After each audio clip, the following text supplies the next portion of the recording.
C'est le 1er mai, partout dans le monde. Bonne journée, bonne fête à tous les travailleuses et les travailleurs, toutes les travailleuses et les travailleurs partout dans le monde. Nous allons donc essayer de revenir à ce sujet aujourd'hui avec nos invités. C'est le 1er mai en Algérie, entre célébration officielle et protestation ou contestation sociale aussi, bien sûr, aussi contestation, il y en a. C'est la question qu'on va poser justement à nos invités ce soir. Avec nous, je pense, Aïssa Rahmoun, maître Aïssa Rahmoun, avocat, vice-président de la Fédération internationale des droits de l'homme. Aïssa Rahmoun, bonsoir.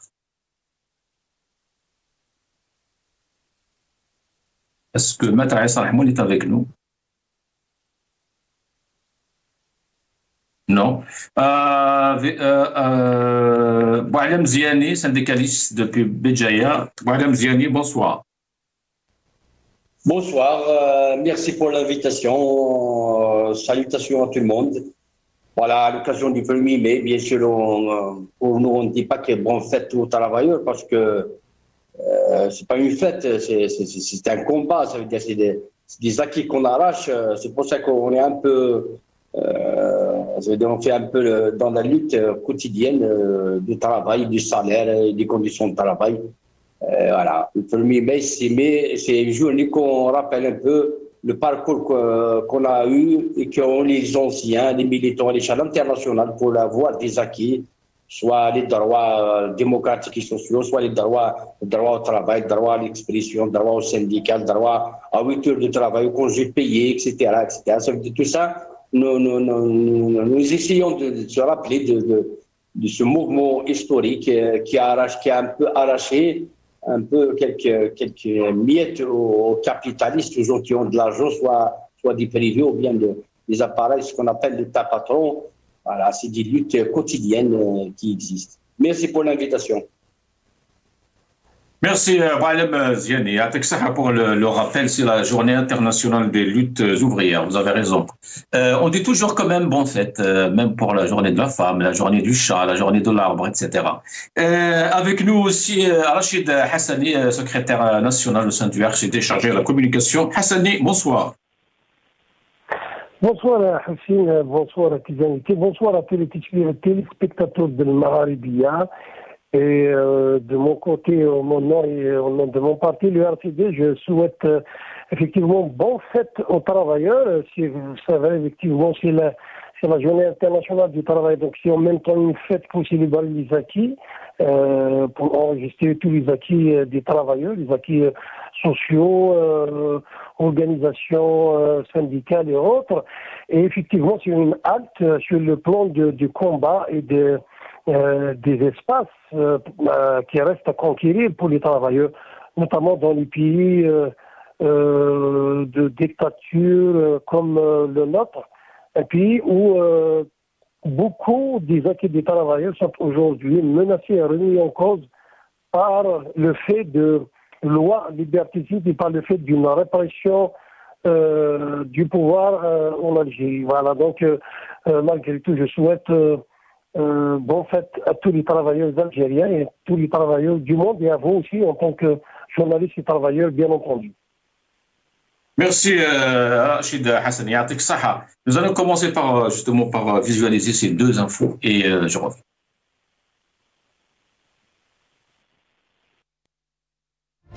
Dans un message de félicitations à l'occasion du 1er mai, Tebboune promet aux travailleurs de poursuivre le renforcement des acquis obtenus dans le monde du travail. Il a énuméré ces acquis comme étant la concrétisation des engagements concernant une large révision des salaires. Tebboune a qualifié la fête comme une occasion pour poursuivre la construction de la patrie. Et cela, afin de préserver les capacités et les richesses de la nation, et de contribuer à l'émergence d'une économie forte. Il a affirmé sa fierté de la fidélité des travailleurs et des syndicalistes envers l'Algérie. Il a rappelé la résistance des travailleurs, leur courage à défendre l'État national et ses institutions. Le président a rappelé les travailleurs de leurs devoirs, mais il n'a pas évoqué leurs droits politiques et syndicaux. Il a évoqué la lutte des anciens syndicalistes et leurs sacrifices. Mais il est resté silencieux sur la lutte des générations actuelles et sur leurs libertés confisquées.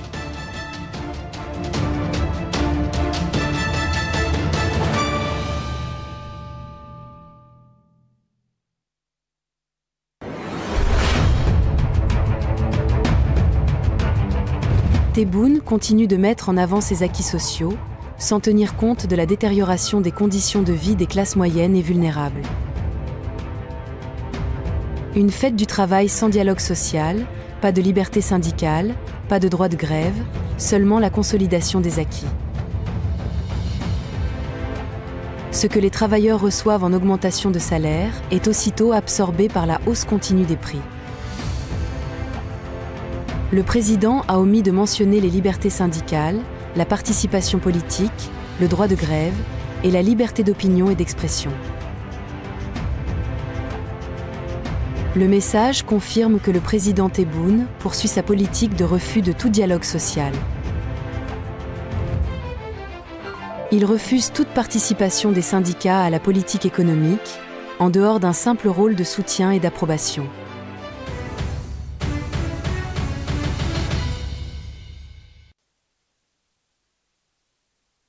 Rachid Hassani, vous avez publié un communiqué, le RCD, donc aujourd'hui, à l'occasion du 1er mai, et vous déclarez qu'aujourd'hui en Algérie, un inquiétant retour en arrière s'opère sous un régime autoritaire. Les travailleurs algériens subissent une offensive brutale contre leurs droits fondamentaux. Rachid Hassani, d'ailleurs, j'ai lu même ce matin chez un militant sur Facebook que le droit principal ou fondamental des travailleuses et travailleurs en Algérie, celui de se réunir, de s'associer, on a un syndicat, une association, un comité, est interdit aujourd'hui en Algérie. Oui, comme toutes les lois liberticides que nous avons connues, notamment depuis 2019, comme tous les reculs et tous les retours en arrière que nous avons connus depuis 2019 en termes de liberté syndicale, plutôt politique, en termes de liberté journalistique, en termes de liberté d'expression, d'association.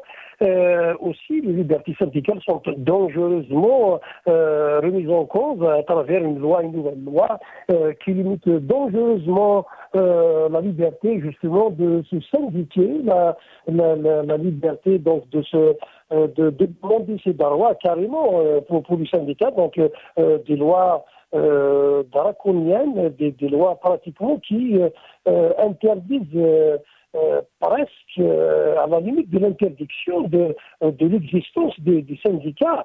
Il faut rappeler seulement que les syndicats étaient reconnus, y compris pendant la période coloniale, avec la création de l'UJT en 1956 et par cette idée à qui nous rendons aujourd'hui d'ailleurs hommage. Et donc les libertés syndicales en Algérie ont eu un cheminement en dents de scie, et ce que nous sommes en train de connaître, ce que nous vivons aujourd'hui, ce que vit le monde de travail aujourd'hui est effectivement une remise en cause sérieuse des droits et des acquis sociaux et syndicaux des travailleurs algériens.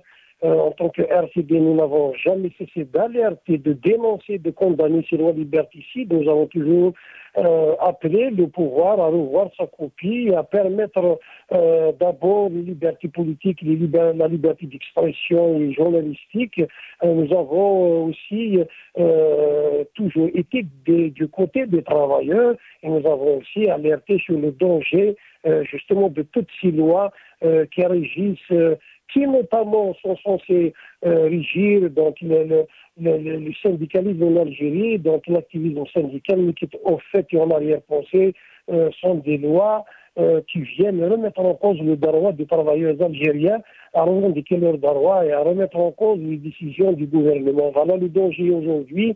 Et donc, nous sommes dans la continuité de la stratégie de répression, nous sommes dans la continuité de cette tentative et de cette entreprise de restauration autoritaire du régime algérien après le soulèvement populaire de 2019. C'est une entreprise globale de remise en cause de toutes les libertés, qu'elles soient politiques, journalistiques ou syndicales.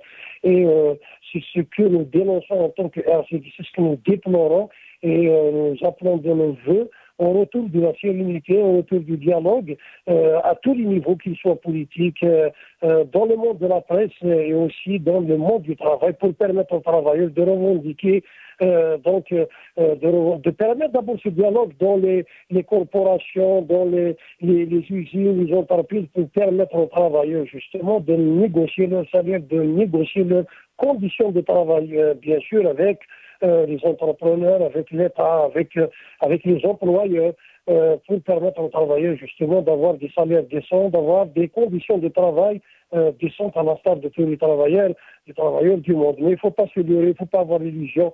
On ne peut pas, d'un côté, réprimer les libertés politiques et la liberté d'expression journalistique et permettre la liberté syndicale. Donc, le pouvoir est dans sa logique et cohérent dans sa logique répressive et dans sa tentative de restauration et autoritaire du système idéologique. Le pouvoir, Rachid Hassani, le pouvoir, justement, par la voix du président de la République, d'ailleurs, Abdelmadjid Tebboune, dans son message envoyé hier aux travailleuses et aux travailleurs algériens, dit nous célébrons cette occasion animée de la même volonté de poursuivre la consolidation des acquis réalisés en faveur des travailleurs. De quel acquis parle Abdelmadjid Tebboune dans ce cas, Rachid Hassan?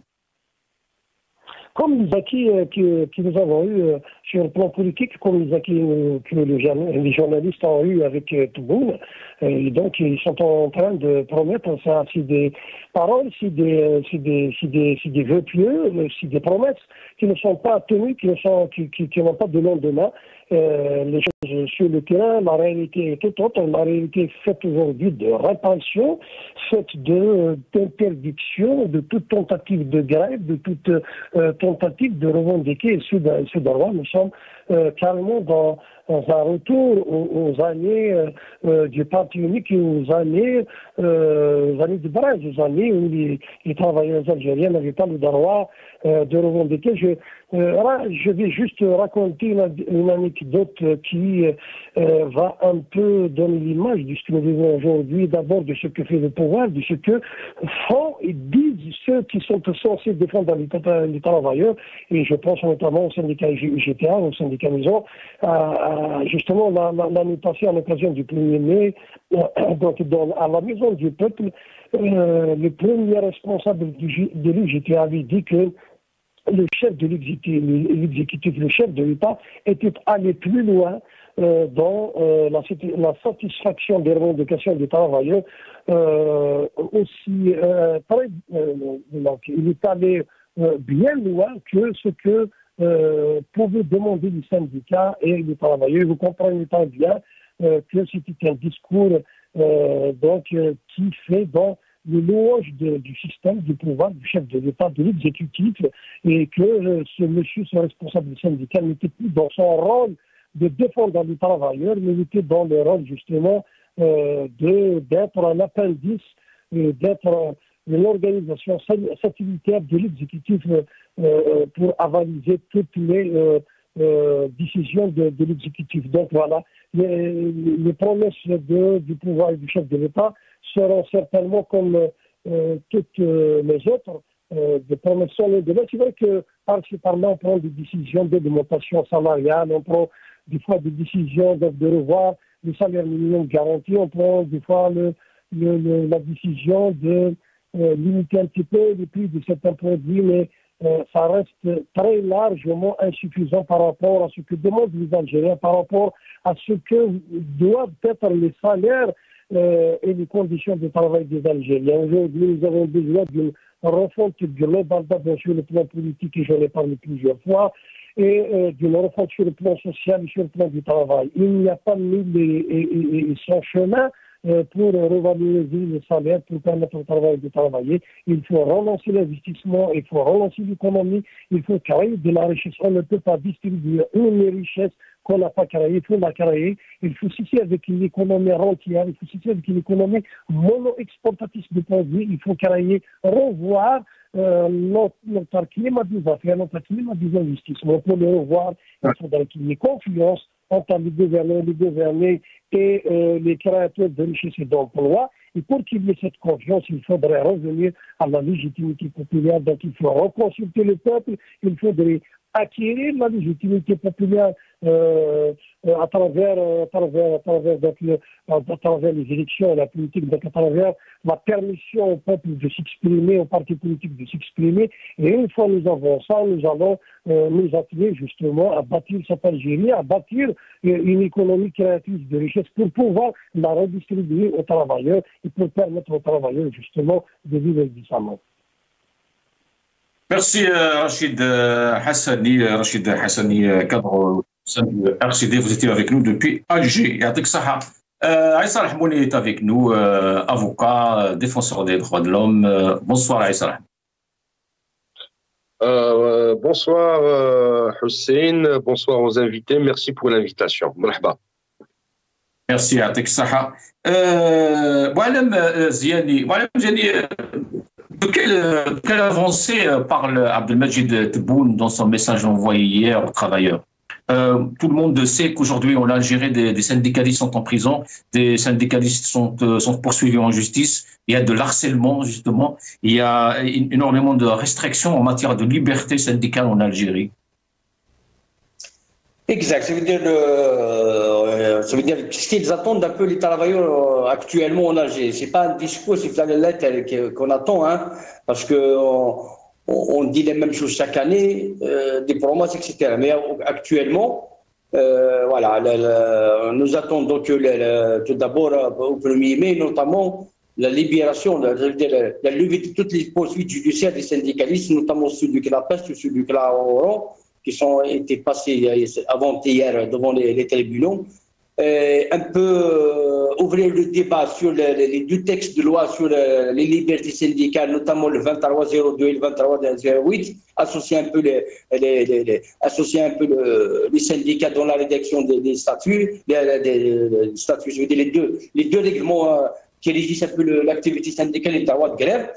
Et notamment, les travailleurs attendent un peu la régularisation, la permanentisation de beaucoup de contractuels qui sont notamment dans la fonction publique ou dans d'autres même entreprises publiques, c'est-à-dire des ouvriers professionnels qui sont contractuels depuis 2006. Malgré les promesses, ils ne sont pas encore intégrés.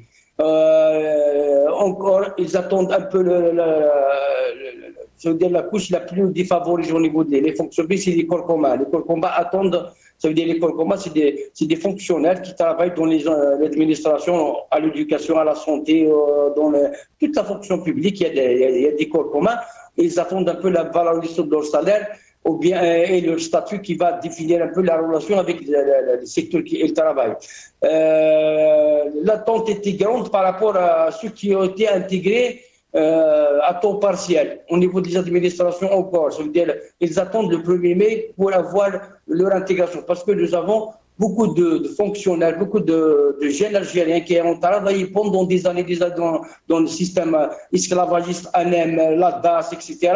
Et maintenant ils sont intégrés, mais intégrés partiellement, 5 heures par jour. Ça veut dire, ce ne sont même pas des contractuels permanents, mais c'est des travailleurs à temps partiel, 5 heures par jour, qui attendent un peu à régler leur situation. C'est ça qu'ils attendent. Parce que lorsqu'on fait référence à la révolution algérienne, bien sûr, les travailleurs algériens étaient parmi les premiers, soit en tant que travailleurs avant la fondation du JTA, mais après la fondation du JTA, ils ont organisé les grèves de 6 jours, les marches, les manifestations, les organisations, notamment dans l'immigration. Il faut qu'on rappelle que les travailleurs algériens qui étaient dans les usines, qui sont dans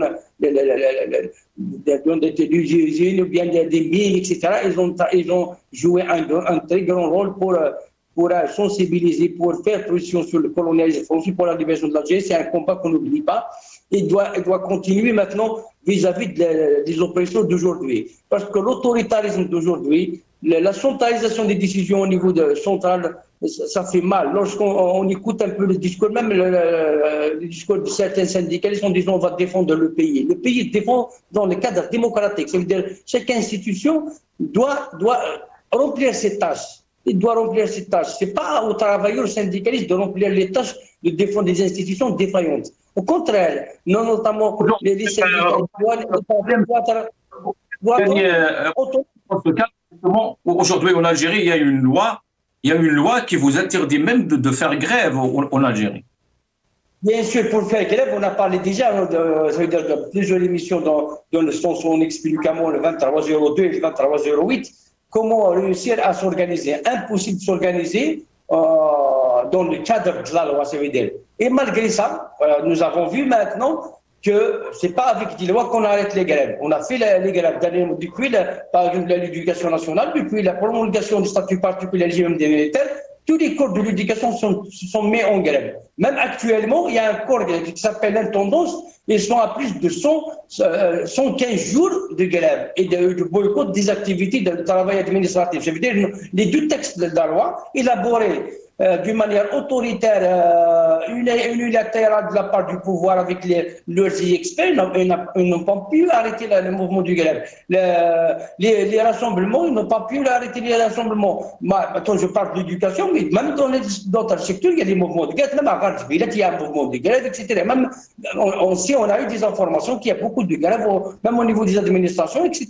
Ça veut dire, les deux textes de loi, ils n'ont pas pu arrêter la grève des travailleurs un peu parce que les directions syndicales hésitent parce qu'ils connaissent un peu le texte de loi, parce que le pouvoir veut porter la responsabilité sur quelqu'un syndicaliste, soit du bureau national, soit du conseil national. Ce qui s'est passé avec les syndicalistes poursuivants en justice, l'un de Boumerdès et l'autre du bureau au Knapes, qui sont obligés de signer 2 fois par jour à la wilaya de Bsila, 2 fois par semaine, le dimanche et le mercredi, chaque semaine.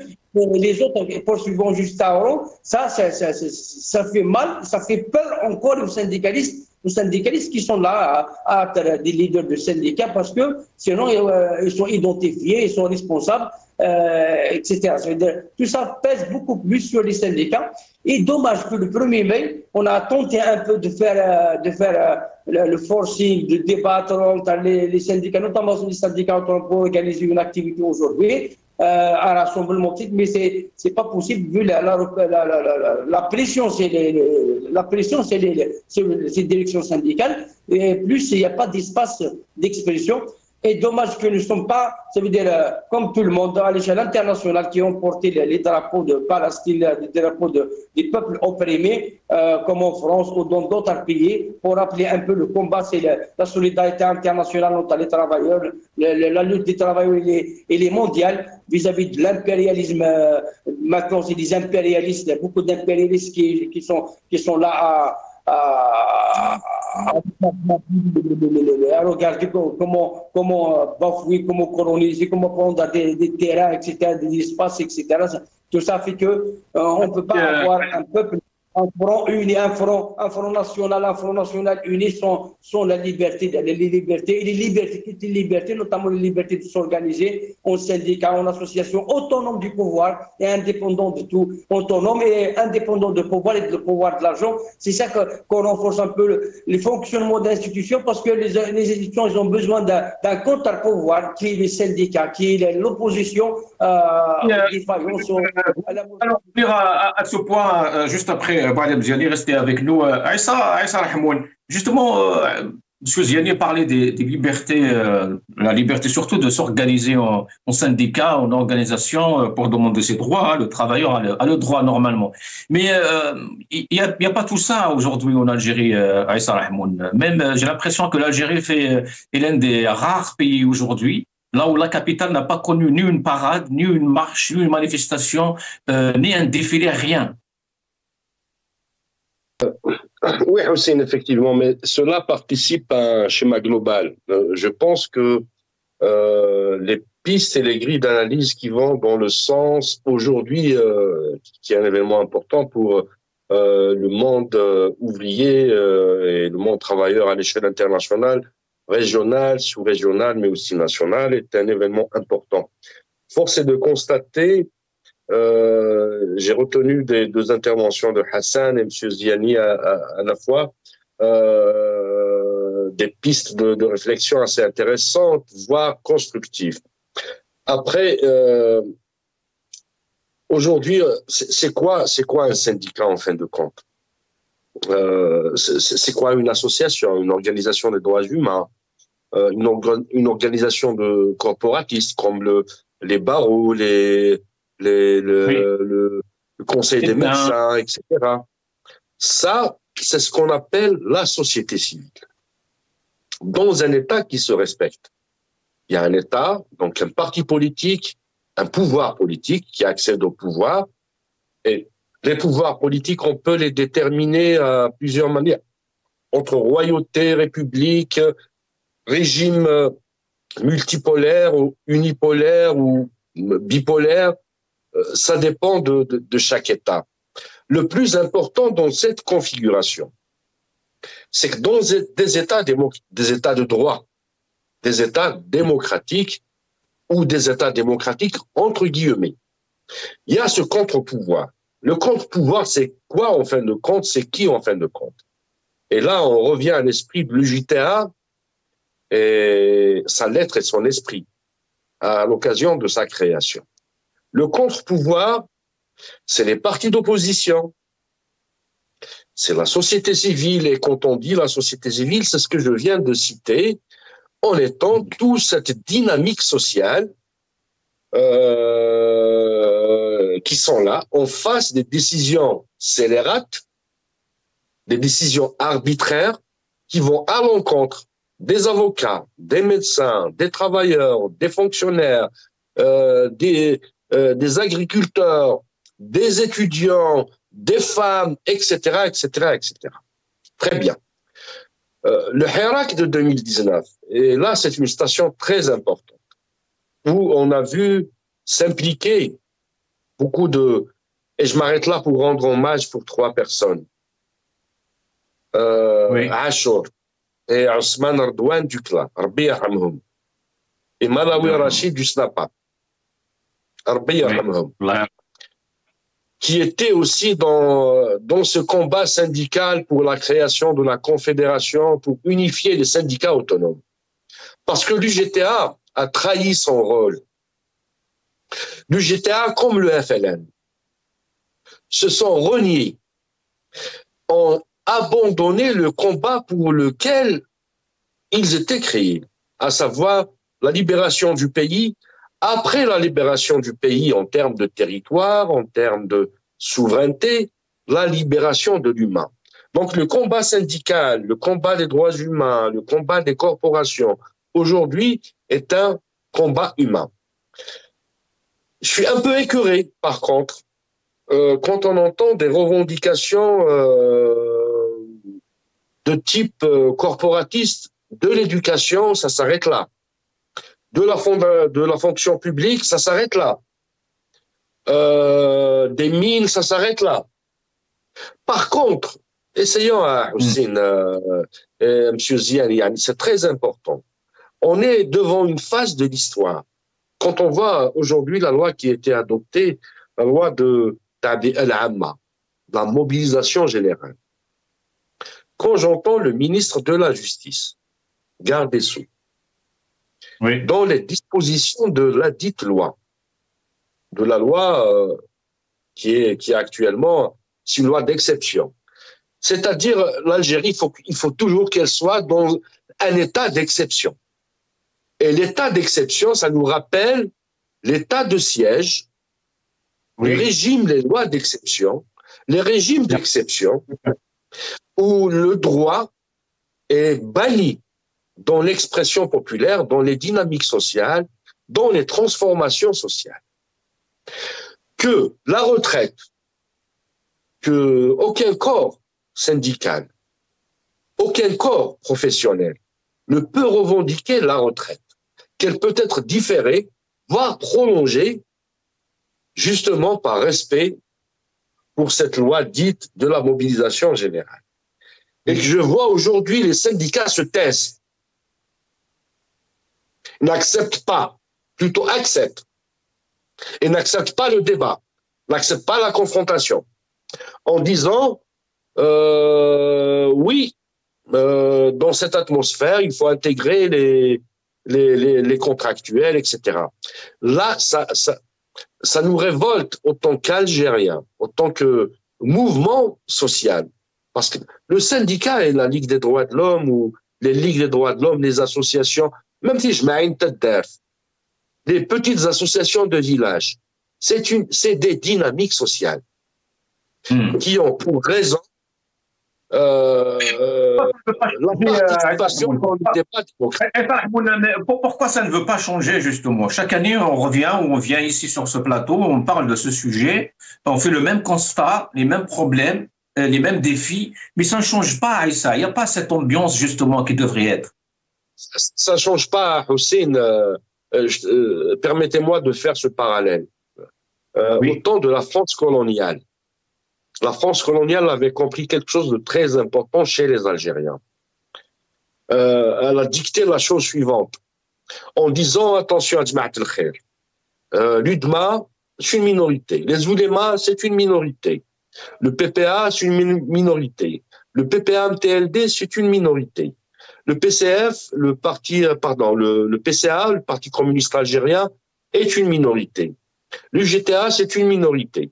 L'UGCA, l'Union générale des commerçants algériens, c'est une minorité. Plus loin que ça, les Ibadites, les Chaouis, les Kabyles, les Sunnites, les Malikites, les Juifs algériens, tout ça représentait pour la France une minorité. D'où le règne d'un siècle et demi de colonisation. Et en fin de compte, c'est toutes ces minorités qui sont réellement la majorité. La minorité, c'était l'administration coloniale française. Après l'indépendance, on est rentré dans un autre schéma qui est le schéma néocolonialiste, où le régime, avec la création du PRS, du MDA, du FFS, de la Ligue des droits de l'homme, juste après les années 80, du MCB, des Ibadites, de toutes ces minorités, ces minorés qui existent encore, les syndicats autonomes, il faut le dire, qui font un rôle très important. Je rends un hommage au SATEF, à tous les syndicats autonomes, SNAPAP, tous les syndicats autonomes, même les syndicats freelance. Et le régime, il a compris aujourd'hui, imbriquant ainsi les pratiques de la France coloniale qu'il avait imprimées après l'indépendance, que nous sommes tous des minorités. Et aujourd'hui, le mandat, justement, que ce soit de l'UGCA, de l'UGTA, du FLN historique, de toutes ces organisations qui portent dans leur cœur, mais dans leur raison, leur manière d'agir, la libération de l'humain, des humains, des sociétés, de la société, de ce joug néocolonialiste. On n'arrive pas, justement, c'est ça le problème, on a eu l'occasion, à l'occasion du PAD, de la coalition de la société civile, de plusieurs coalitions qu'on avait initiées, soit durant les années 80-90, hein, il faut le rappeler, même durant les années 90, ce débat, ces initiatives étaient à table des négociations, et après, qu'on n'arrive pas, y compris le patronat. Moi, je te dis, au Sénat, ces procès intentés à la famille de Bouteflika, aux proches de Bouteflika, aux anciens ministres, c'est des procès politiques. Oui. Aujourd'hui, la justice, y compris le fonctionnement de la société civile, est utilisée par un pouvoir qui a compris nos faiblesses. Mais nous, il faut le dire, nous n'avons pas compris notre force, mais aussi nos faiblesses. C'est un débat de fond qu'il faut mener. Là, on est en train d'interpeller, et comme je m'interpelle aussi, hein, parce que chez nous aussi, on a des défauts, il faut le dire. Hein. Le défaut est partout. Le diable, il n'est pas, et l'enfer, il n'est pas chez les autres. Il est souvent en nous. Merci, Aïssa. Nous allons revenir justement à ce sujet dans une autre émission, Inch'Allah, parce que oui, comme vous le dites, c'est une question très importante. Nous allons regarder cette petite vidéo et je reviens. منع اللجوء إلى الإضراب الذي كان محصورا في مجال الأمن والدفاع الوطنيين تم توسيعه حسب المرسوم التنفيذي الذي حدد قائمة القطاعات والمستخدمين والوظائف الممنوع عليها ممارسة هذا الحق، ليشمل قطاعات استراتيجية وحساسة من حيث السيادة على غرار القضاة، مصالح الحماية المدنية، الأعوان الميدانيين في الجمارك، أسلاك إدارة السجون، أئمة المساجد، ومراقبي الملاحة الجوية والبحرية وأخرى. ولا يمكن أن يقل الحد الأدنى من الخدمة إجبارياً عن 30% من مجموع العمال بالنسبة للقطاعات التي لم يمنع فيها اللجوء إلى الإضراب، حسب نص المرسوم التنفيذي الذي حدد قائمة قطاعات الأنشطة ومناصب العمل التي تتطلب تنفيذ حد أدنى مع الخدمة إجبارياً. وتأتي مصالح العدل، الداخلية، الحماية المدنية، الشؤون الخارجية، المالية، الطاقة، النقل والفلاحة، والتربية والتكوين والتعليم المهنيين، في مقدمة القطاعات التي تضمنتها قائمة الممنوعين من اللجوء إلى الإضراب. Au terme, tous les secteurs sont concernés par cette loi scélérate, justement. Et maintenant, on va écouter Abdelmajid Tebboune. قانون النقابات، احنا نرحب بالنقابات وما فيش دولة تدعي بالديمقراطية ولا تدعي بتقدم اقتصادي هذا بدون نقابة. لازم الحقوق تاع العمال تكون مضمونة وكذا. والقانون يفرق بين النقابة والحزب السياسي. مع الأسف فتنا مع مرحلة وين كان فيه خليط من هذه الأمور هذه. إذن قانون النقابات فات. Madame Ziani, voilà, Tebboune dit clairement que les syndicats ont le droit d'exister en Algérie et c'est ça la démocratie, mais réellement, il y a un fossé énorme, Madame Ziani, entre le discours et la réalité. Exact, ça veut dire, entre le camarade, c'était un peu le. Mais ça veut dire dans un pays où il y a une seule centrale syndicale. Là, ça n'existe pas, je pense, au monde qu'il y a une seule centrale syndicale. Lorsqu'on dit une centrale syndicale, ça veut dire c'est elle qui rassemble un peu les travailleurs de la fonction publique, tous les travailleurs en dehors du secteur privé, public, etc. Une centrale syndicale, UJTA, depuis des années. Et le pouvoir a tout fait pour empêcher que la deuxième centrale syndicale s'organise, notamment la CSA. La CSA qui représente 14 syndicats autonomes dans la fonction publique, même ils ont pu un peu élargir dans la fonction semi-économique. Et nous avons vu la dissolution des syndicats. Je cite les deux syndicats des postes et celle de Sonalgaz. Des tentatives d'acquisition d'un syndicat dans le secteur public et autonome, ça n'a pas pu parce qu'il y a réellement des textes de loi. Il y a toute avant, il y a la répression, il y a les agents, il y a tout il y a un texte de loi qui régit un peu tout ça, qui interdit impossible de faire la grève en Algérie. C'est-à-dire que tu peux faire la grève d'une manière légale, suivant les textes de loi qui existent, impossible de faire la grève. C'est pas possible. Tu fais le préavis de grève. Et le préavis, ça va durer 3 mois, 4 mois. Il faut faire la médiation, l'arbitrage, l'inspection de travail, etc.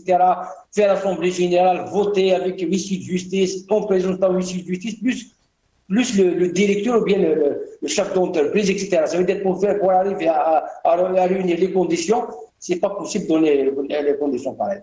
Mais je pense qu'il y a une citation qui le dit quelqu'un, parce qu'il ne faut pas qu'on parle des sports tant que syndicalistes à fonder un peu un syndicat, certains syndicats qui ont rêvé les anciens, avoir un syndicat autonome, réellement autonome, ça veut dire des décisions, et indépendant du pouvoir, ça veut dire indépendant qui défend réellement les intérêts des travailleurs.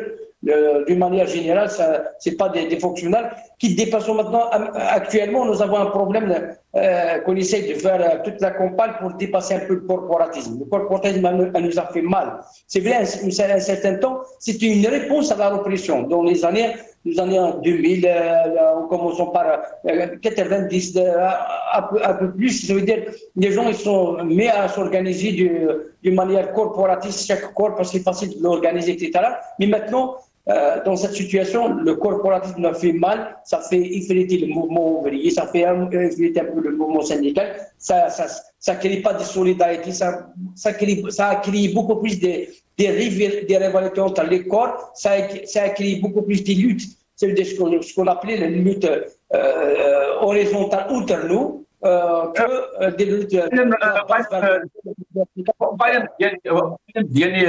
ne reste pas beaucoup de temps, mais j'ai une question un peu directe. Qu'est-ce qu'il faut aujourd'hui, Madame Ziani, pour que les choses changent en Algérie? C'est facile, ça veut dire quelqu'un a dit, ça veut dire on a échoué, on a perdu les batailles, mais on a gagné le droit de recommencer à reconstruire tout. Ça veut dire on a besoin d'un débat sérieux entre toute la classe politique, syndicale, etc., tous les militants, pour un peu dépasser un peu, effacer un peu les lacunes entre nous, les rivalités entre personnes, le leadership, le truc, et fonder un syndicat qui est un syndicat, tous les travailleurs, il faut un débat, il faut une discussion, il faut des réflexions. Ce qu'il existe, il faut analyser mieux la situation politique actuelle, parce que la situation politique actuelle, nous sommes rentrés dans une phase d'autoritarisme des décisions. Nous avons vu les textes de loi sur les syndicats. Maintenant, il y a un texte qui est sur la table des députés. On a débattu hier sur le vote à l'échelle, sur la mobilisation générale. Ça veut dire, et on attend les textes sur les partis politiques. Maintenant, favoriser les syndicats, les sociétés civiles, les fabriqués qui ont un peu d'effort, qui ont accompagné le pouvoir depuis des années et mettre un peu tout ça, analyser mieux la situation et voir quel est le moyen le plus utile, le plus efficace pour s'organiser. On est condamné à s'unir. On est condamné parce que lorsqu'on voit nos camarades syndicats, notre syndicat condamné, poursuivant en justice, etc., ça va retenir tout le monde et ça viendra parce que la situation en Algérie n'est pas aussi bien sur tous les plans. Et la situation internationale, bien sûr, on nous suit attentivement la géopolitique, les mutations, les changements, etc. Ce qui nous permet mieux à débattre pour qu'on construise un peu cette solidarité qui est nécessaire. Et cette mobilisation, la mobilisation des travailleurs, la mobilisation de ceux qui veulent vivre dans une Algérie réellement démocratique et sociale, comme nous a ligué les anciens dans leur réflexion. Et l'Algérie, pour tous les Algériens, ce n'est pas pour une certaine classe qui sont des privilégiés du système, mais une Algérie pour tous les Algériens, parce que la libération nationale, on l'a arraché pour le peuple algérien et on continue Restez avec nous, Moualem Ziani, parce qu'il ne reste pas beaucoup de temps, malheureusement. Je dois donner la parole à Issa Rahmoun. Issa Rahmoun, en 2 minutes, Issa Rahmoun, est-ce que la cause des travailleurs, ce combat justement des travailleurs, est dissociable de la cause d'autres combats pour le changement politique en Algérie? Écoute, Hussein, tous les combats en faveur du développement humain, de la bonne gouvernance ne sont pas dissociables. Bien au contraire, ils sont indissociables. Aujourd'hui, les syndicats, ils sont inscrits dans un mouvement internationaliste. Les syndicats, je pense que, au risque de me tromper, philosophiquement, ils sont de gauche. Le syndicalisme, il est de gauche, qu'on le veuille ou pas. Oui. Aujourd'hui, au niveau international, il y a 3 facteurs très importants qu'il faut prendre en considération. L'administration Trump, qui nie et renie tous les acquis de l'humanité en termes de droit international, en termes de droit humanitaire international, en termes de solidarité internationale. Deuxième facteur, la course effrénée à l'armement, y compris pour notre pays, l'Algérie, où le budget de l'armée dépasse de très loin le budget de l'éducation, de l'industrie, de l'agriculture, de la fonction publique, de la gestion de l'État en tant qu'institution en termes de SPA, de SPIC et d'entreprises publiques et privées à la fois. Donc il y a cette course effrénée vers l'armement qui rend pratiquement impossible un discours progressiste, mais beaucoup plus un discours autoritaire qui s'impose par la force des choses. Et troisième élément, dans le monde, il y a la montée des extrémismes, et surtout l'extrême droite.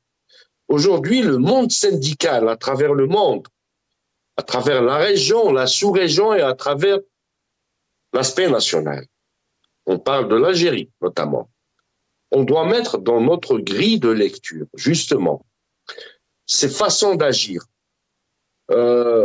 Bien sûr, on n'invite pas nos amis syndicalistes à pencher sur qui condamne l'impérialisme américain. C'est pas ça. C'est pas ça. Mais au niveau national, il s'agit de dire que le pouvoir, le régime en place est un danger. Un danger pour qui? Justement, dans la loi Yaghi de la mobilisation générale, qui est une loi, vous savez, depuis 62 à nos jours, depuis 62, l'indépendance du pays, en passant par 92, le 12 janvier 92, où le régime avait instauré l'état d'urgence. C'est la première loi qui défie, qui remet en cause l'état d'urgence en termes de mécanismes, en termes d'outils juridiques, mécanismes judiciaires et juridiques, qui remet en cause l'état de droit. C'est une loi très dangereuse. Et justement, le monde syndical est plus qu'interpellé. Oui. Parce que c'est un segment dans cette loi. Non seulement le monde syndical, l'opposition, les associations, imaginez, ils veulent faire de cette loi un pays comme l'Algérie qui va devenir une caserne. On est dans la dernière ligne droite. Merci.